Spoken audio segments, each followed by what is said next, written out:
Sasa hivi kwa vijana mko hapa na tutapewa orodha yenu.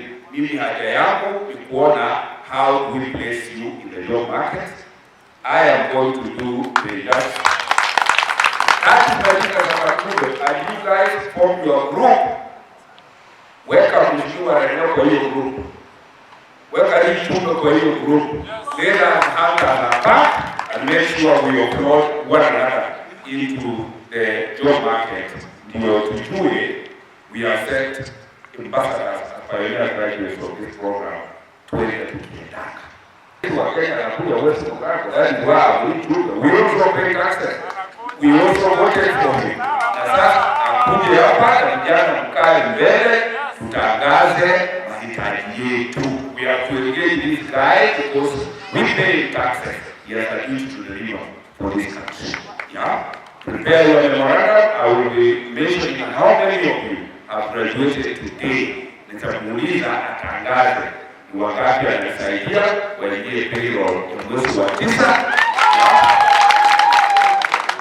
Alafu tusaidiane tupanue uchumi wetu. Kusaidia wazazi. Sasa hivi wanafanya KRA returns, unaambia mtu kuja nikusaidia, anakulipa. Use that knowledge to make money. Because tulisema mimi na Steve, we will not be bringing you fish. We will teach you how to fish. Sindio? So that you yourselves can be able to be self-sustaining. You can get your own opportunities.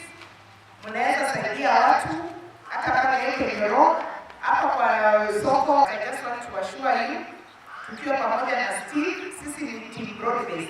Na tuogopi kusema sisi ni team broad-based. Ama nataka tutoke tuachie wengine. Tutoke. Tuachie wengine. Hakuna sisi. Tubaki hapo. So that any opportunities that are there, we make sure that our people in Nyamira are having those opportunities. Mimi sasa nilikuwa special nasikia ati stima inakuja hapa township. Na siko hapo to make sure that hiyo stima imefika mpaka township. Ama soko inafaa ikuje, wanasema watu wa Nyamira wako, nilisema mnangoja serikali inakuja.